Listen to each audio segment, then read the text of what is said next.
Good afternoon, everyone. I'm just going to give everyone a few moments to get settled in. We've got There's Jackie. our guests arriving and our audience members arriving. So thank you so much for being here, for taking the time out of your busy October. I know it's shaping up to be a very busy month, and we're only nine days in. So thank you so much. I might be a familiar face to you. My name is Melissa McVie. I'm the Director of Communications with the Ontario Association of Residents' Councils, and I've enlisted the support of a few team members for today's session. So behind the scenes, we have Stephanie Ventura, our Director of Education, who's supporting with question and answers and some of the back end support, as well as Melissa Matheson, our Education and Home Support Manager. We also brought on board Anne Donaldson, who is a resident leader and a new member of OARC's Board of Directors. Anne lives at Weston Terrace, and she is kindly offered to help share some of the excellent questions that we received through our registration process. So prioritizing the resident questions that came through, and we'll be engaging in some live question and answers with our guests, our panel guests today. So thank you again for being here. I haven't even talked about the topic. Of course, today we're going to be going through some important respiratory illness season updates for our resident audience. And you're likely already engaged in conversations on this topic in your home and learning about the vaccines available to you. So today we're going to dig a little deeper and as I said, answer the questions that might be top of mind during this fall season. So before we get started, I'd like to begin our time together with an acknowledgement of the Indigenous peoples of all the lands that we are on today, from wherever we are virtually participating in today's meeting. Let us take a moment to acknowledge the importance of the land that we each call home. We do this to affirm our commitment and our responsibility to improving relationships between nations and to improving our own understanding of local Indigenous peoples and their cultures. We acknowledge the ancestral and the unceded territory of all the Inuit, Métis, and First Nations people who call this nation home.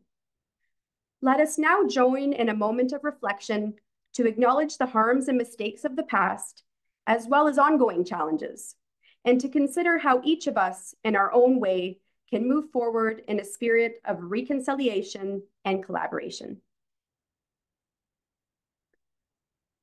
Thank you.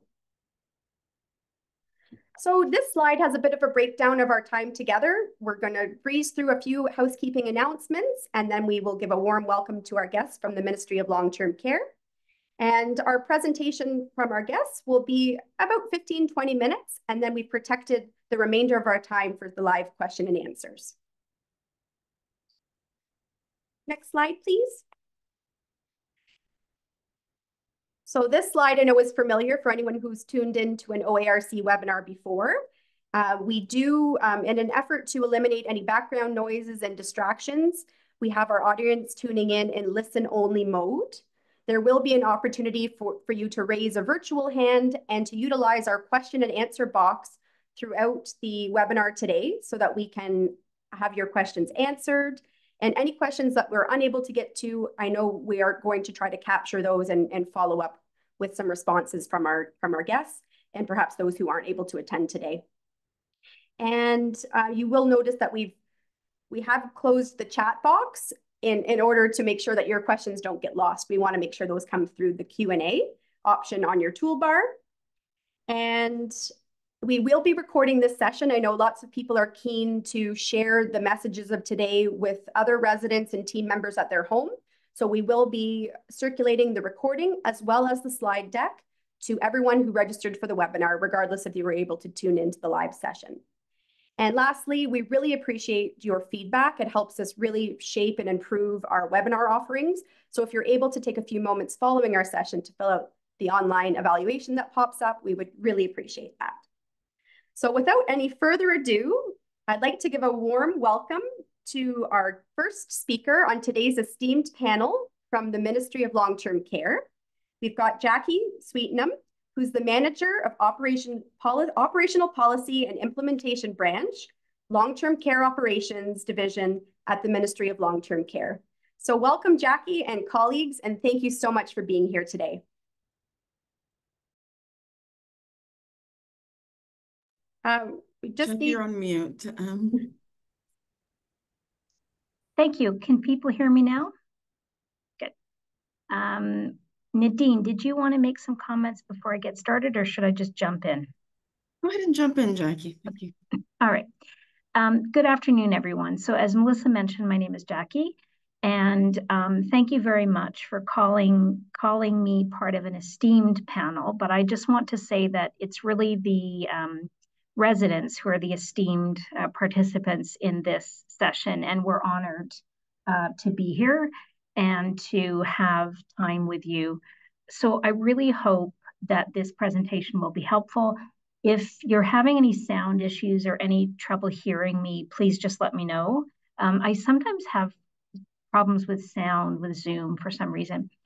I wanted to mention before I get started with the slides that Dr. Daniel Warshawski, who's one of the Associate Chief Medical Officers of Health, may be able to join for part of the webinar. So I'm hoping that if participants have any really technical questions, that Dr. Warshawski might be on by then. But in the meantime, I'll do my very best to answer any questions that you have. So I'll get started. Let me know if I'm unclear, if I'm going too quickly, or however I'm approaching this. If it's not working, please let me know. So I want to start by saying that unfortunately we are expecting a challenging respiratory illness season this year for a number of reasons. And as participants on this webinar will know, we now have 3 infectious respiratory illnesses circulating, unfortunately: RSV, COVID-19, and influenza. And we have been working with the Office of the Chief Medical Officer of Health to monitor cases and outbreaks in long-term care. What we're hearing right now is that we're on trend for a similar respiratory illness season to last year, which was a fairly severe one. But we're reassured that we have protections in place, including vaccines that we didn't have, for example, at the beginning of the pandemic. And we know how fantastic residents are in terms of being really receptive and keen to be immunized. And that has had a huge impact. So I wanted to mention as well, in terms of our work to help long-term care homes and residents be prepared for the respiratory illness season, we sent out a package of materials to all homes that also included a fact sheet for residents that I hope is helpful. And if you haven't seen that fact sheet, I would really encourage you to ask your home management if you can see the fact sheet, because I think it has some useful information on there and related to vaccines and other aspects of fall respiratory illness preparedness and response. One of the things I want to say really clearly today, because I anticipate there might be some questions about this, we are not, right now, we are not putting any more aggressive or enhanced measures in place, including universal masking right now.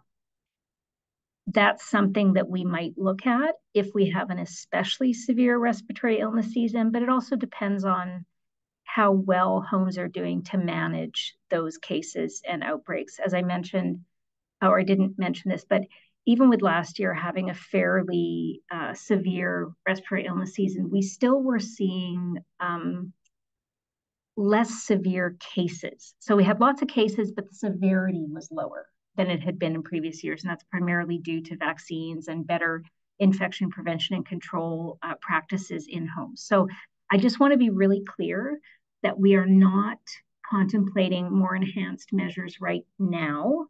It's something that we would need to look at if the respiratory illness season becomes especially more severe. And I think this is touched on in a later slide, but we also will come back to residents. We'll come back to this group later in the winter to provide you with an update. So next slide, please. So in terms of, we thought residents would be interested to see some of this information. So COVID activity has been increasing over the summer and is currently considered at high levels. Influenza season has officially not really started yet. Influenza cases usually start to happen a little bit later, which reminds me that I need to go and get my flu shot.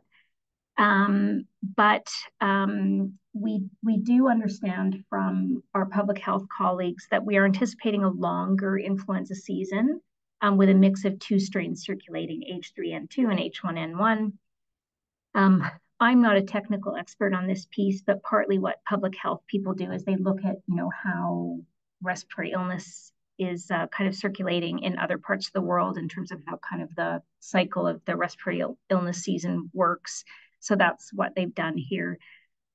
RSV season has also not really started yet. It tends to start to circulate a bit later in the fall, early winter as well. And what our public health colleagues are saying is that we anticipate a similar season to last year, further mitigated by just meaning that, we now had the vaccine in long-term care homes last year. And so we're anticipating that will have an impact in terms of the number of RSV cases and also severity. Sorry, I thought there was something else I was going to say about that slide, but I think that's what I want to say about that slide. Thank you. Next slide, please. So what I wanted to share as well, and I know on a previous conversation that we had with this group, there were quite a few questions about there just being, a lot of different information out there, if I can put it that way, and kind of confusion and kind of different direction for different diseases and confusion about what happens in the context of an outbreak and kind of variation across public health units and variation in direction to long-term care homes from public health units. So we just wanted to share here, some of this is a bit technical, but we just wanted to share that our public health colleagues have been doing work to simplify how an outbreak is defined. And to simplify that definition so that there's one outbreak definition for all respiratory outbreaks, including COVID-19. So I'll just explain a little bit what that means. So in the public health world, so to speak, there's a kind of science-based definition for an outbreak, meaning how many cases, and I know a number of people on this call will know that there was a lot of debate during the pandemic about, how many cases of COVID-19 constituted an outbreak and that sort of thing. But we mostly wanted to share this because public health at the provincial level has done a lot of work to make things more straightforward, especially for congregate settings. So that, as I said, there's now one definition for all respiratory outbreaks, including COVID-19. There's also been some clarity provided to public health units in terms of some consistent direction about under what circumstances an outbreak should be declared. Maybe I won't touch on the second bullet there because it just speaks to kind of clarifying what constitutes an outbreak in congregate settings, including long-term care homes. And there's also been other clarification and simplification provided to long-term care homes about managing cases of respiratory illness in similar ways. So wanted to share that as well because, as I said, we do get a lot of questions from residents, and we heard them last year as well, about there just being a lot of confusion, a lot of different direction, a lot of different documents, a lot of variation in practice across public health units. I don't want to sort of overpromise that this is going to address that confusion and that difference in direction, but I think it's a step in the right direction. So next slide, please. And thank you to whoever is flipping the slides. Appreciate it. So vaccines, and I know that there's a question that we're going to get. So we have heard from our public health colleagues that it is safe to the technical term that they use is co-administration. So it's safe to give all 3 vaccines at the same time. Influenza, COVID-19, and RSV, respiratory syncytial virus. I had to learn how to pronounce that properly last year. It is safe to administer them all together. And if anyone is wondering, why there was a different approach last year, the way that it was explained to us is that partly because the RSV vaccine was new last year, public health wanted to not co-administer just to make sure, to see that everything was safe, that there were no issues with the new vaccine. And now there's enough evidence and enough experience with all of the vaccines that it's safe to administer them together. So I just wanted to say that, everyone on this call will know that we always encourage residents in long-term care homes to get their flu shot every year. It's also recommended that you also get the COVID-19 vaccine, even if you've gotten it before. And the direction is that you can get another shot 6 months or as early as 3 months after your last one or having had COVID-19. So if you had a COVID shot, you can get another shot 3 months after or 6 months after, or you can also get another shot after you've had COVID-19. And if you're not clear on this, I would talk to the medical director in your home or the director of nursing in your home and, get some clarity on kind of the intervals for those vaccines. In terms of RSV, and I think this is a really important piece as well, is we know that there were some issues with uptake of the RSV vaccine in long-term care homes last year. I think mostly just because it was a new vaccine. It took some time for long-term care homes to get the vaccine. There were some challenges, I would say mostly with timing. So we're really encouraging long-term care residents, if you didn't get the RSV vaccine last year, please consider getting it this year. However, if you did get it last year, it will continue to provide you protection for this year. You don't need to get another one this year. So next slide, please. And can I just check in? Can people hear me okay? Yeah, okay, good. So we had another call and we got some advice that some homes were getting a number of questions from residents about the pneumococcal vaccine. And I wanted to clarify that long-term care residents are eligible for the pneumococcal vaccine. We weren't sure if the question was about, was it a specific vaccine? We weren't sure, but people older than 65 are often at higher risk of pneumococcal disease. So we're recommending that you also get the pneumococcal disease. There's a new vaccine that was recently rolled out as well. And I maybe won't get into the technical detail here, but we really would also encourage you to talk to the medical director or the director of nursing about, whether based on whether you've had the vaccine before, whether you qualify to get that vaccine. We would really encourage you to get the pneumococcal vaccine as well. And the other thing I wanted to say as well is that we've also confirmed with our public health colleagues that the pneumococcal vaccine can also be given with the flu, COVID-19, and RSV vaccine at the same time. So again, the technical term that they use is co-administration. So it's also safe to co-administer those vaccines. I think sometimes they'll just use a different arm. They won't necessarily put all 4 in the same arm, but they can be safely co-administered. So if your home is running a clinic and has all those vaccines on site, and you're eligible for all of them, we really would recommend that you get all of those. Next slide, please. And I forget how many more slides I have, but I think I only have a couple more, and then we'll open up the floor. So, excuse me. I already talked about this a little bit. So from data from last year indicated that that homes did have some challenges with co-administering vaccines last year. And we think it was more just due to when they got the vaccines. If I can put it this way, it wasn't sort of the fault of homes. It was about kind of timing of when the vaccines were available. And I did touch on this, but for RSV specifically, a 2-week interval was recommended between administration of RSV vaccines and other vaccines. But as I mentioned, it's now the current scientific guidance from the National Advisory Committee on Immunization, known as NACI, is that those vaccines can be co-administered. So RSV with other fall vaccines. And as I mentioned, it can also be co-administered with pneumococcal if that's what you would like. And so the statement here is that concurrent administration or co-administration of RSV to adults 6 years of age and older with other recommended vaccines can be considered in alignment with basic vaccine principles, meaning, you know, the evidence is there, they can be co-administered. However, sorry, I've got a bit of a frog, I apologize.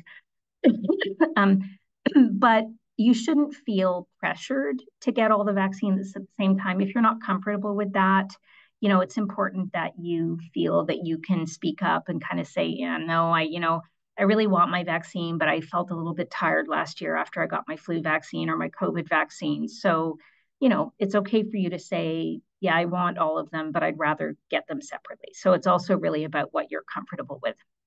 So next slide, please. Thank you. So we have some great news here. So, and partly why we wanted to share this. So last year, we did a survey with our public health colleagues of all long-term care homes, and you'll see that the numerator is 401. So we got 401 homes that responded. And I realize here, I apologize, I don't have a bullet point for a COVID-19 vaccine, but healthcare worker influenza immunization coverage in long-term care homes was about 61%. Resident flu immunization coverage is about 88%, let's call it 89%.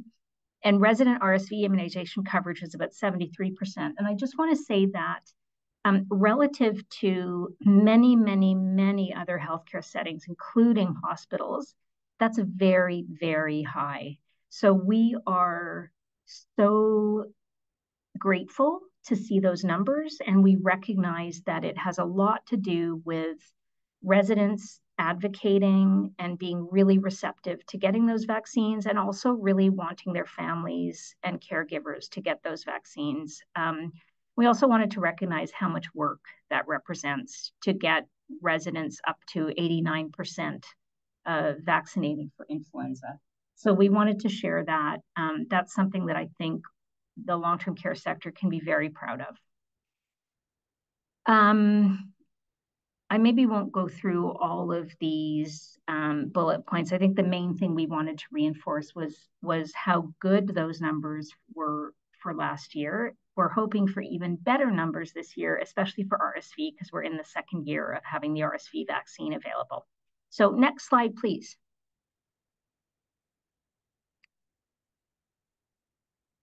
Thank you. So I think I have about 2 or 3 more slides left, and we wanted to talk a little bit about what you can expect if your home is in outbreak. And I want to be honest that I sometimes struggle a bit to answer some of these questions, because we know that the variation in practice is a really a source of confusion, of often distress. But sometimes that variation may be appropriate depending on the individual circumstances of an individual home. But generally, I'll just share some high-level bullets. Generally, if your home or the part of the home that you live in is experiencing an outbreak of respiratory illness, you can expect that your home will work with the local public health unit to manage the outbreak response, that your home will follow Ministry of Health guidance. And I know I touched on this a little bit, that the Ministry of Health, Office of the Chief Medical Officer of Health, has done some work to try to simplify, or maybe clarify is a better word, outbreak guidance to public health units and also to other settings for this year. But we wanted to reinforce that a home's approach to manage an outbreak includes ensuring that the rights of residents are fully respected. I also wanted to mention that cohorting might be used. I know it was used during the pandemic, and sometimes group activities may have to be canceled depending on the nature of the outbreak in your home. And one of the things I did want to say, and this gets tricky, is because I think we will get some questions about, what happens if you feel that your home is kind of bringing in measures that are not consistent with another home or kind of are more strict. And sometimes it's difficult for us to answer those questions, to be completely honest, because we don't know the detailed circumstances of your individual home. And I'm not saying it's always the case, but there might be a good reason why the IPAC lead in your home and the administrator and the director of nursing and medical director has decided to bring those measures in depending on the specific circumstances of your home. So I just want to kind of preempt some questions about that because they do sometimes get a bit tricky to answer. So next slide, please. So actually, I think this is my last slide. So, and we're looking forward to the discussion. So I touched on this a little bit, but residents have provided fantastic feedback to us. And one of the pieces of advice that I think is completely fair, completely appropriate is don't kind of come and talk to us in October once and then kind of go away, and then maybe we bring in more enhanced measures and never come and talk to us again. And another piece of feedback that we've heard is, please provide just more rationale and more explanation for why certain decisions are being made and why guidance is being put in place at the provincial level. So in discussions with Melissa recently as well, Melissa, has been really great about reinforcing that message as well. And so what we'd like to say is that we plan to come back early in 2025, if not sooner, if there's a desire for us to come sooner, and provide you with an update and to answer any further questions that you have as this respiratory illness season progresses. I think that is my last official slide, but just in case there is a next slide, if we could go to the next slide, but I'm not sure I have one. Oh, fireside chat. Okay. All right. So we are excited. We're excited. I'm really hoping we can answer your question, but we're excited for the discussion part. We've been looking forward to this. So so over to you for our questions and our fireside discussion. And thank you so much. This is a privilege for us. I really appreciate your attention. Thanks, Jackie. Thanks very much for that fulsome overview.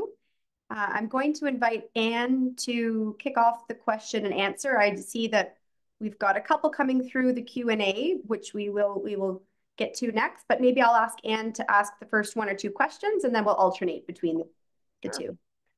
Let me start by saying thank you for coming. Very nice to have you here. First question is, how does the Ministry of Long-Term Care work with the Ministry of Health, Public Health, when it comes to outbreak management and solution guidance? It would be appreciated if these groups would come together on their rules and regulations rather than having the ministry says one thing, the health department says another. So you're not going to start with an easy question then? No, I thought I'd go right to the heart of it. That's a great question. I promise that we do work really closely with the Ministry of Health and the Office of the Chief Medical Officer of Health. However, I want to be open and honest about something. Where we sometimes don't have a lot of influence is where the public health unit at the local level makes its own decisions. I spent a long time in public health, and it's kind of part of how the public health system works. Unfortunately, they actually have a lot of independence and decision-making authority as well. And I think sometimes that's where some of the variation comes from.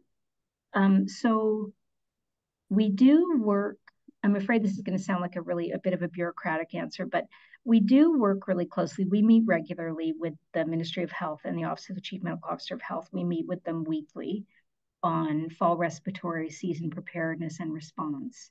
And some of the things that I've touched on here today have come from these kinds of issues that have been raised about lack of consistency and variation, the pieces I touched on about clarifying the outbreak definition, clarifying outbreak guidance. But I don't want to, it's a really, really, really good question. And, to be honest, it's a really complex environment. And I think it would be really difficult to get to a point where everybody was completely on the same songbook and making the same decisions, but we're trying. We're trying, and we work really closely at the provincial level. And just to be a bit more concrete, and when I say that, I mean down to a level of detail, including us reviewing guidance that goes out to long-term care and doing our best to kind of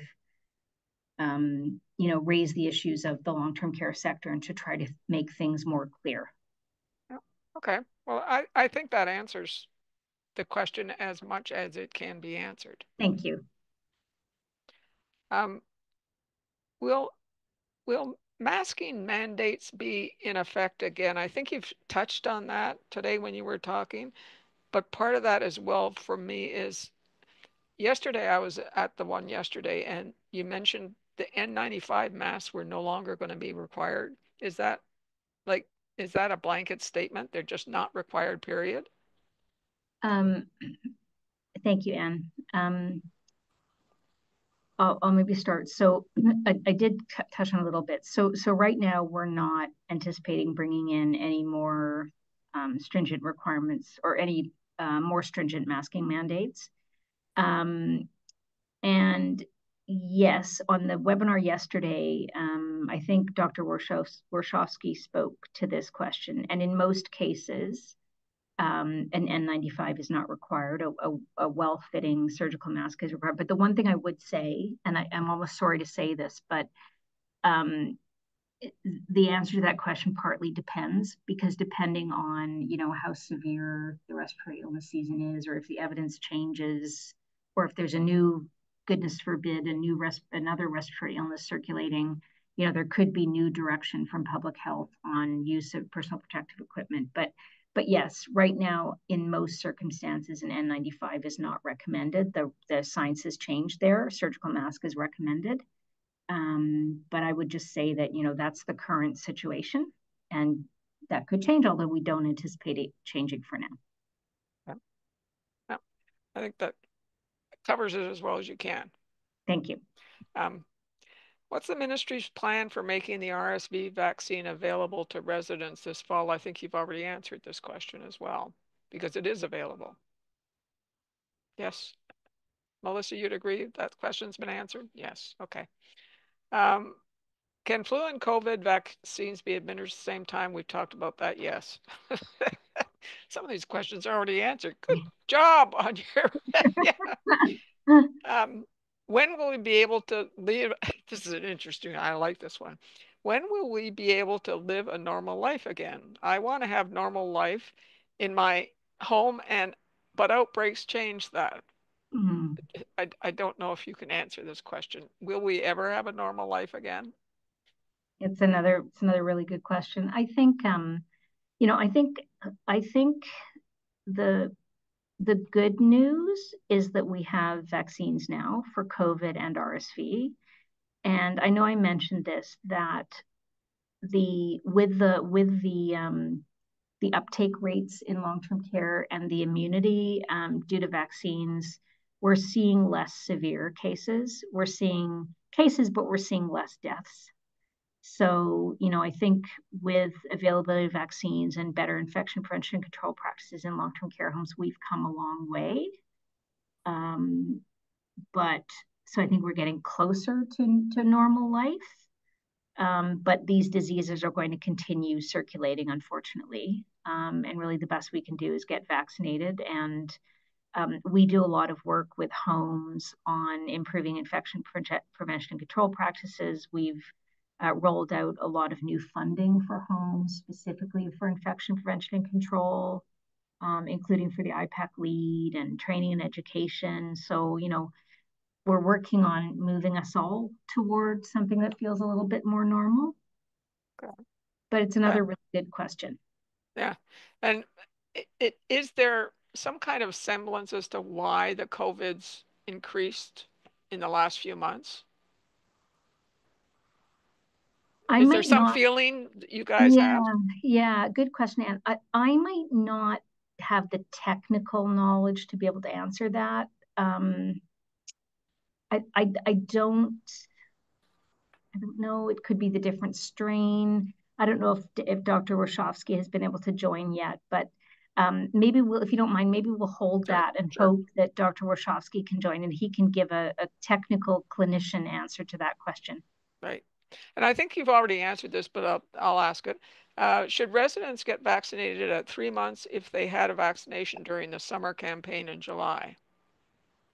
For COVID, if it's for COVID, they can, yes. And on COVID, the interval can be as short as 3 months. So yeah, you can do that. But then again, I would also talk to whoever's running the vaccine clinic in your home and just make sure that that's right for you. You know, and that you're comfortable with that interval as well. Sure. And you mentioned earlier about the RSV. If you had it last year, you don't have to have it this year? That's right. Yeah. In fact, they're suggesting you don't have it this year. Yep. Really? Yep. That's right. Yep. Who can residents reach out to if they feel their homes are layering on additional and stricter rules during periods of outbreak? Yeah. This is a tricky question. And I know I said this, I always struggle to answer this question because, and I almost hesitate to say this, but sometimes those stricter measures might be appropriate depending on what's going on in the individual home. So, you know, without us knowing the absolutely precise circumstances of what's going on in that home, it's difficult to comment on whether what your home is doing is actually kind of, you know, is appropriate or not appropriate. But I might ask for some help answering this question. I mean, residents can reach out to, well, you may not be comfortable doing this. You can reach out to your administrator. You can reach out to your residence council. You can reach out to your family council. You can also reach out through the complaint line if you're comfortable doing that. But I do want to say, and I know, Anne, thank you for the question. I do struggle a little bit to answer this because I don't want to, it doesn't want to sound like, I don't want to sound like I'm not recognizing the importance of the question, but, you know, sometimes it might be the right thing for a specific home to be doing something more, I don't know, isolating more residents or keeping people in isolation longer or canceling programs just without knowing exactly the circumstances in that home, the severity of illness, the immunization rates, that sort of thing. It's really difficult to comment on whether the additional practices being put in place by that home are appropriate or not. But I'm wondering if the question actually relates to, is there somebody in the ministry or the health department that we can contact? Is there a number or a hotline or, you know, we've got an issue, who do we talk to type thing? Yeah. And I think that's probably what the question is. Yeah, you're right. Yeah, you're right.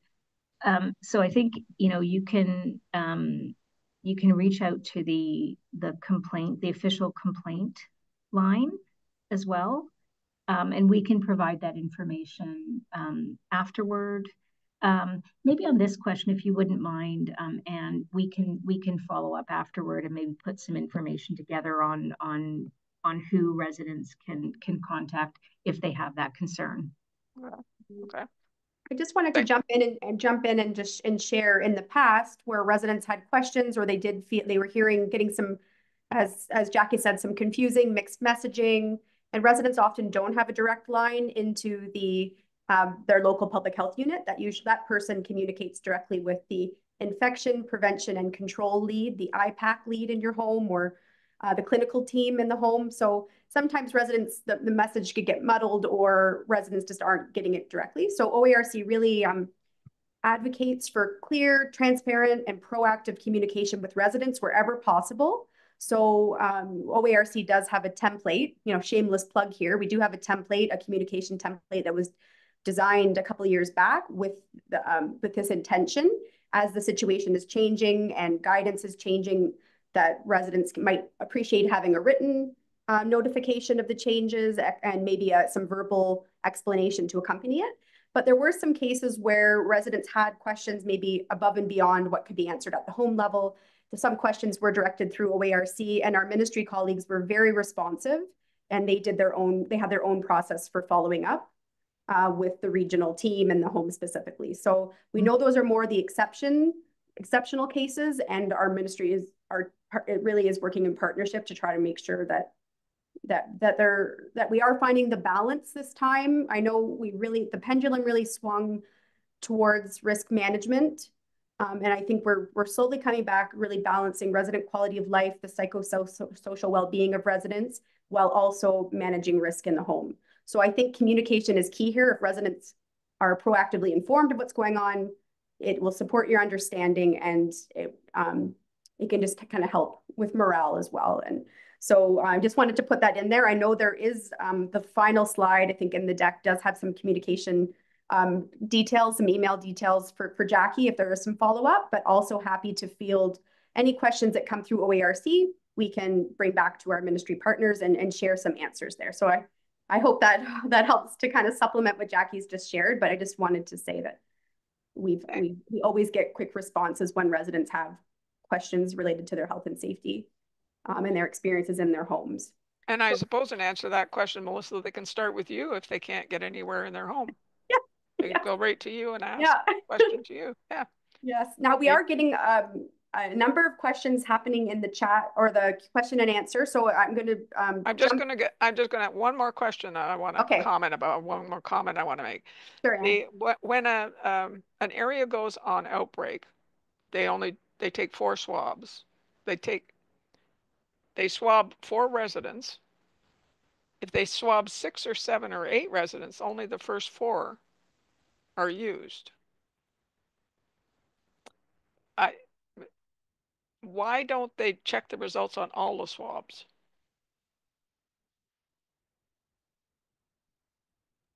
Oh, you're muted, Jackie. Sorry, Anne.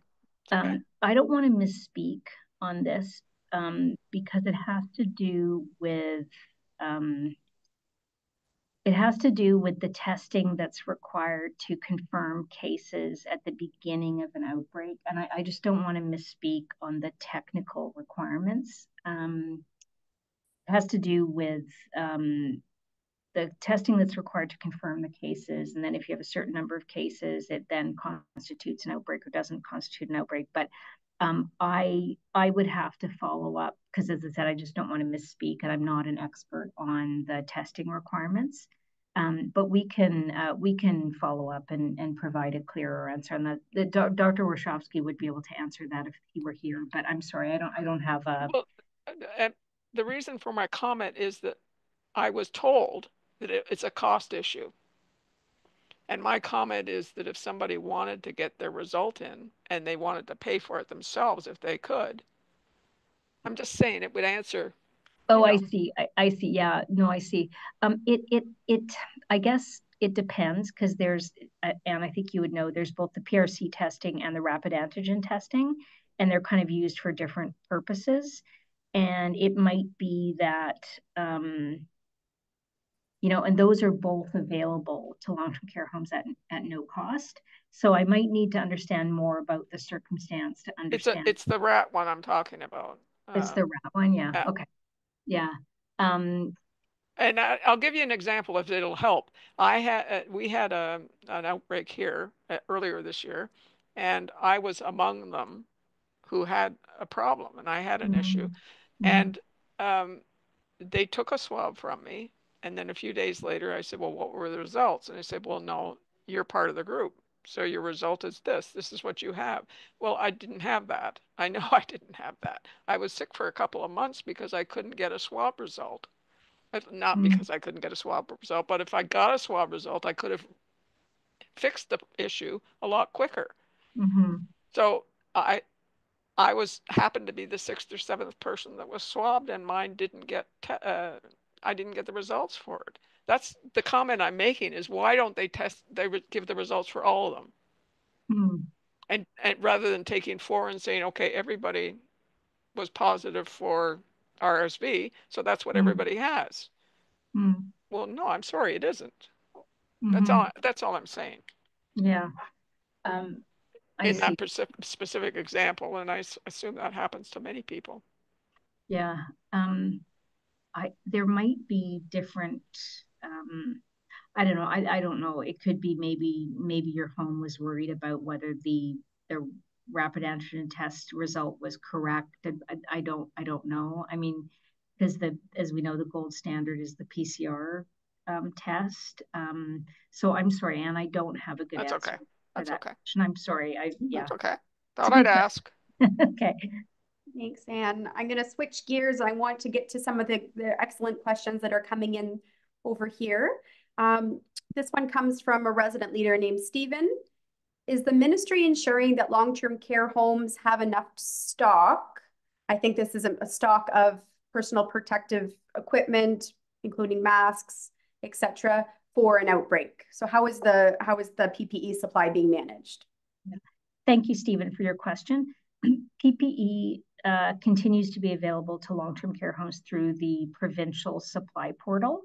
And we sent out a communications package to homes, I believe on October 2nd, which reinforces that those supplies continue to be available. And we included a package that helps homes understand how to access the portal.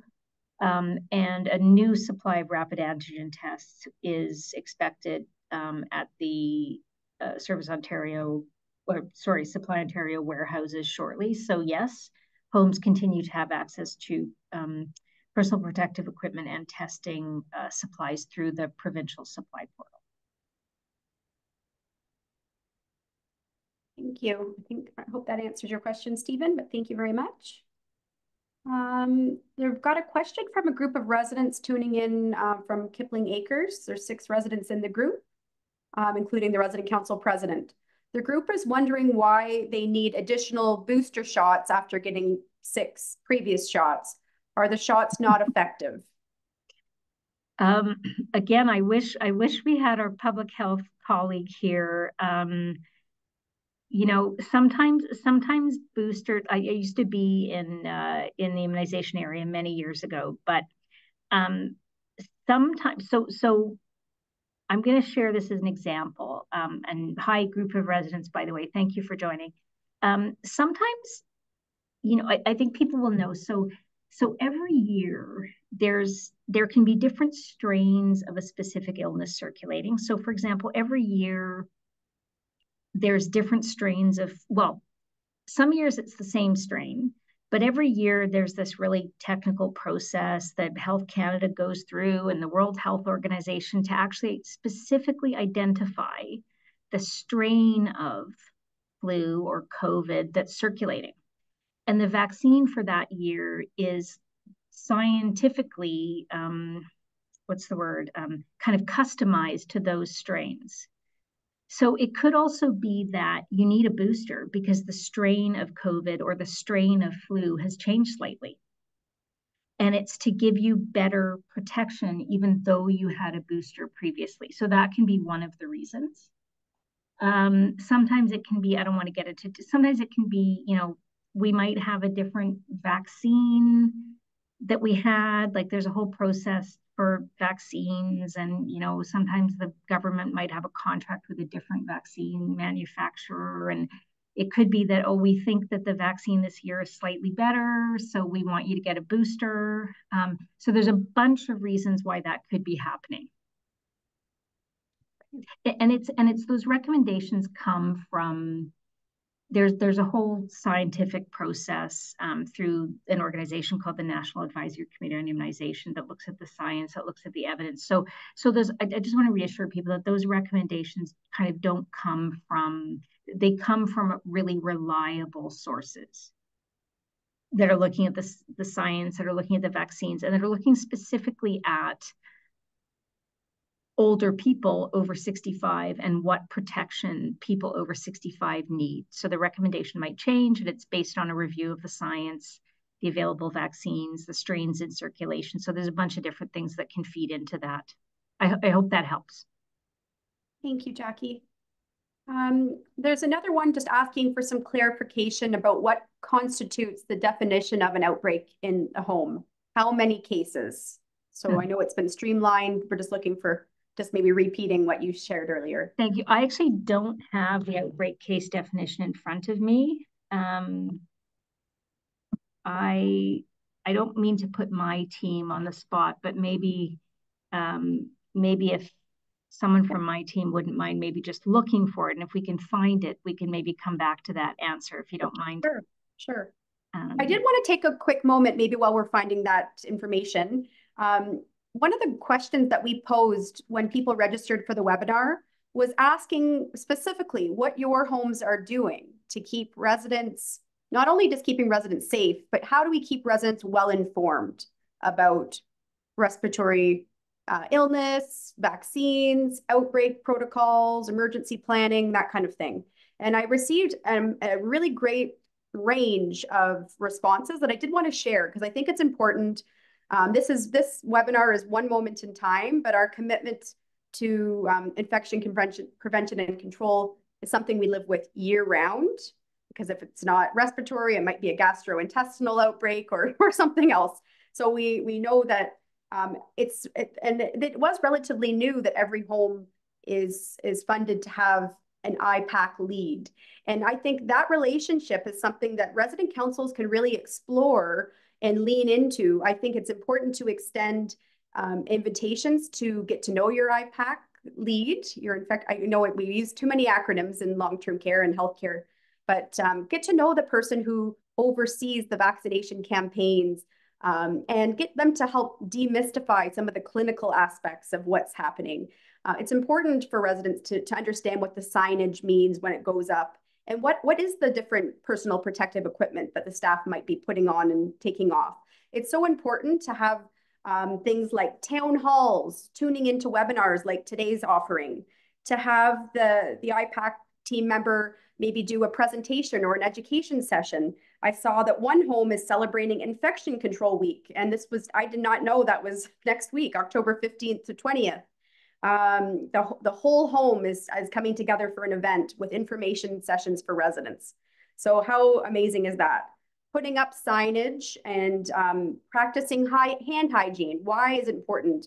I've also seen residents and resident council ambassadors who are hand hygiene helpers in their home, making sure that residents get some hand sanitizer and encouraging hand washing even before residents come into the dining rooms.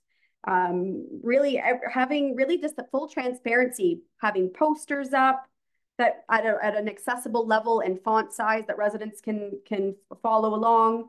Some residents are on email. They like electronic communications. So having residents added to any listserv communications going out to family members as well. Some homes print memos for residents. Some homes include vaccination information in the home's newsletter. Some are doing huddles on each floor. I know staff often come together for huddles, but why not include some residents and share when their situation is changing in the home?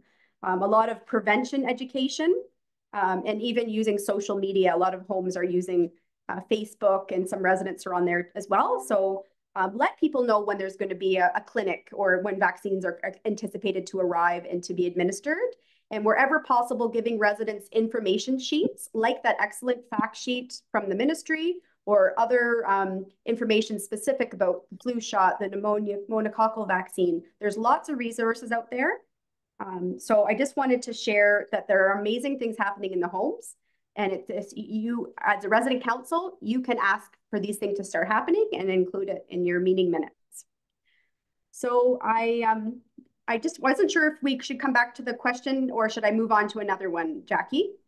Melissa, can I just jump onto what you just shared? Please do. Yes, please. I think, and I didn't say this, but I think, you know, it's such a good point, this question about, and the question you were flagging about, you know, if you feel that your home is bringing in, you know, additional requirements that you feel like, you know, are I don't know, are not needed or kind of more strict or more, Melissa makes a really good point. And I think, you know, maybe ask the IPAC lead to come to a resident council meeting and talk to you about why these decisions are being made in your home. Because again, and I apologize, I know I said this, but I felt like I didn't give a really good answer to that question. But, you know, because we don't know, there could be good reasons for those more strict practices there might not be, but there could be good reasons for why more strict practices might be being put in place in a specific home, just depending on what the circumstances are in that home. And it's difficult for us to answer that. But I think, you know, Melissa, you make a really good point. I think, you know, and, you know, maybe one thing residents can say is that under the legislation, the IPAC lead is required to engage with residents. The IPAC lead is required to provide education to residents, right? So maybe that's a good kind of, what's the word? Sorry, there's a word. Promising practice? Promising practice? Yeah, like a good, I don't know, hook, like link onto that hook and say, you know, guess what? You're actually supposed to be talking to us, you know, and get them. And IPAC people like people to talk, that, you know, because, you know, they like to talk to people about what they do and why they're doing it. I was going to make a joke and say, because sometimes people don't talk to them about don't want to talk to them, but yeah, you know. So we've had lots of questions coming in about face shields, masking, N95s. Can we, like, I'm not sure, people are also mentioning when staff are wearing the PPE, how it's a challenge for communication. So are the N95, I know you think you spoke to this, the N95s aren't necessarily required. We can use the surgical masks. I know in past years, residents have asked about using clear masks, but I know there's an important reason why we use specific PPE for specific illnesses for prevention. So could you speak a little to that? I don't know if I even got the question out there clearly, but so the N95s and face shields, when do we need to kind of increase beyond the surgical mask? That's when the public health says in this particular outbreak, we need a stronger protection. I know that guidance is always changing. I can see, thank you, Melissa. I can see one question here that says something about, it's difficult for residents to communicate with staff when they're wearing N95 and shield. This affects quality of life. Do they need to wear N95 and shield for cold? You don't need to wear an N95 and a shield for a cold, but part of the reality is that it can also be a matter of personal choice. If someone chooses to wear an N95, it's their, you know, it's their right, it's their prerogative to wear an N95.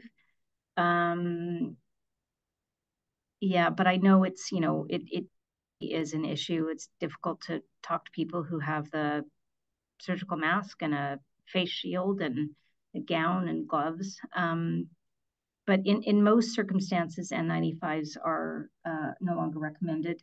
I also want to make sure I'm not misspeaking on that. So if I've said anything inaccurate, well, I'll follow up on that to correct anything that I might have said that was incorrect. People will know that with the N95s, when they are required, they do have to be fit tested properly. So they do have to be, you know, tight. They have to be worn properly. So yeah, it's not conducive to communication necessarily.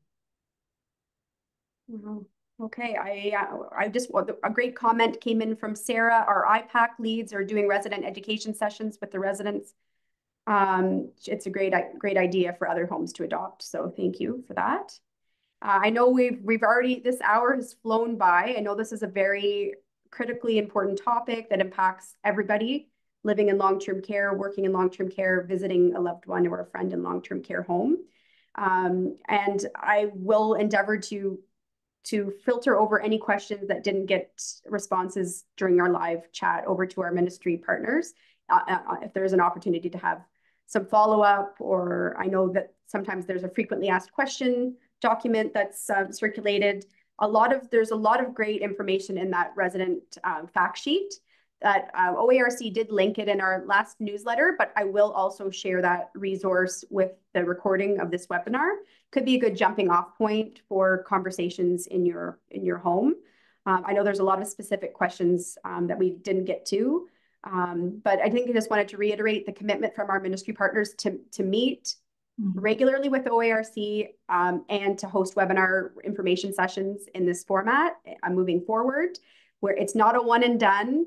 A big lesson that we learned is that and I think our ministry partners have heard us loud and clear. It's not a matter of saying, here's a directive and then not talking about it again. We really have advocated to say, this is the current situation and the current guidance. We will revisit this at X date and give residents an update. So it won't, that really was an important thing that we've learned together to improve the resident experience and everyone's experience moving forward. So I'd like to offer a sincere thanks to our guests today, Jackie for speaking, and those supportive team members, Nadine, Julia, and Lauren for being there, and to Anne for being able to verbalize some of those questions that came through our registration process.